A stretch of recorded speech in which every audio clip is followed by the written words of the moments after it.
Olá!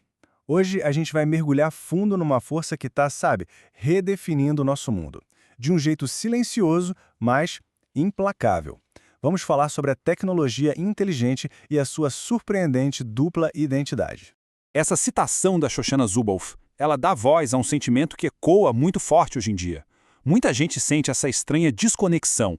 O trabalho que um dia foi algo concreto, né, que se podia tocar, agora parece uma coisa abstrata, quase etérea, perdido numa nuvem de dados. É exatamente essa sensação de desorientação que é o nosso ponto de partida. Então, a grande questão que nos guia é essa. Por que a tecnologia, que promete tanto poder, tanta eficiência, às vezes pode nos deixar com a sensação de que, na verdade, a gente perdeu o controle? A resposta, olha, está na lógica oculta da máquina inteligente. Para entender o que está acontecendo, a gente precisa desvendar a diferença, e é uma diferença crucial entre duas palavras que parecem até parecidas, mas que têm significados totalmente diferentes. Automatizar e informatizar. É aqui que tudo começa a fazer sentido. O que é realmente interessante aqui é como essa dualidade define a tecnologia moderna. De um lado, a gente tem a automação, que é a velha lógica da revolução industrial, só que levada ao extremo, e do outro, a informatização, uma capacidade, nossa, totalmente nova, que não só executa o trabalho, mas também traduz tudo em dados, tornando o processo visível e analisável de um jeito que nunca vimos antes. Automatizar é algo que a gente já conhece há séculos. É basicamente usar uma máquina para fazer uma tarefa que antes era feita por um corpo humano. É a lógica de substituir e amplificar a força física, buscando sempre mais precisão e repetição. Essa é, digamos, a face mais familiar da máquina. Mas a verdadeira revolução, a mudança de placa tectônica mesmo, está em informatizar. Pensa só, enquanto uma máquina automatiza uma tarefa, ela também gera um fluxo contínuo de dados sobre essa tarefa. Ela não só age, ela também produz uma espécie de voz que descreve cada detalhe do que está acontecendo. E essa capacidade de transformar o mundo físico em informação, isso muda tudo. E acontece que essa enxurrada de dados gerada pela informatização não é só um subproduto. Pelo contrário, ela é a base de uma nova e poderosíssima estrutura econômica e social que alguns analistas chamam, de um jeito bem provocador, de tecnofeudalismo. Esse novo sistema se apoia em alguns pilares bem claros. O capital em nuvem toma o lugar das máquinas industriais como a principal fonte de poder.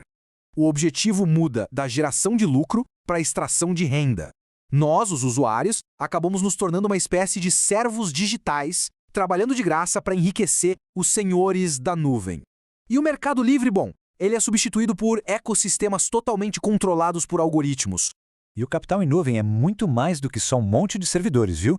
É uma infraestrutura global, inteligente, que não só guarda informações, mas as utiliza ativamente para comandar processos, para modificar comportamentos e para moldar as nossas realidades.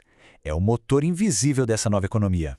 E como isso funciona na prática? É um ciclo constante. Cada clique, cada busca, cada foto postada vira matéria-prima. Essa matéria-prima é coletada e usada para fortalecer o capital em nuvem da plataforma, deixando ela mais inteligente, mais poderosa, mais valiosa. E em troca, a gente recebe serviços gratuitos, mas o valor real que geramos fica inteirinho com os donos da plataforma. Tudo isso nos leva a um ponto de virada, um momento realmente decisivo. Essa dupla capacidade da tecnologia de automatizar e de informatizar nos apresenta uma escolha fundamental sobre o tipo de futuro que a gente quer construir, para nós e para as próximas gerações. Como a própria Zuboff destaca, o futuro não é algo pré-determinado pela tecnologia. Ele é moldado pelas decisões humanas sobre como essa tecnologia vai ser implementada. A tecnologia abre novas portas, é verdade, mas somos nós que escolhemos qual delas atravessar. Então, o ponto crucial é este. Estamos diante de dois caminhos. Um deles usa essa capacidade de informatizar para criar uma espécie de panóptico de informação. Imagina um sistema de vigilância total, onde todos são visíveis o tempo todo.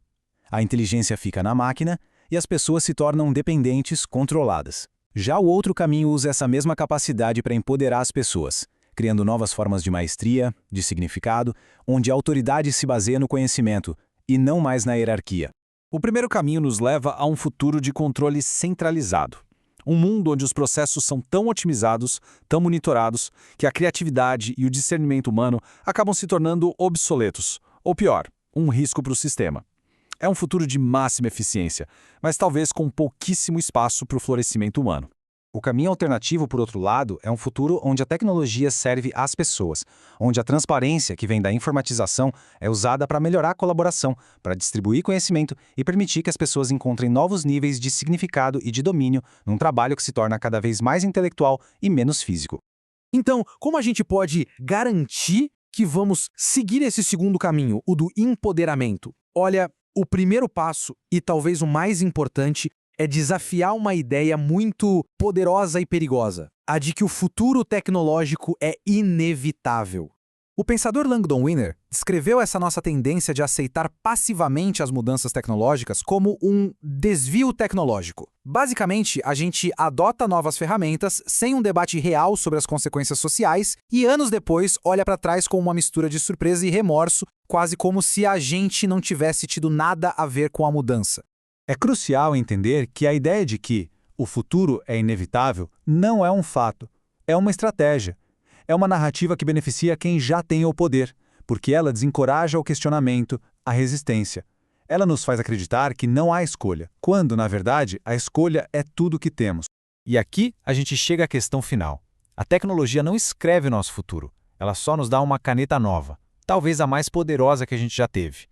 A história que vai ser contada depende de quem segura essa caneta e das escolhas que faremos sobre o tipo de mundo que a gente quer habitar. A questão, no fim das contas, não é o que a máquina pode fazer, mas sim o que nós vamos decidir fazer com a máquina.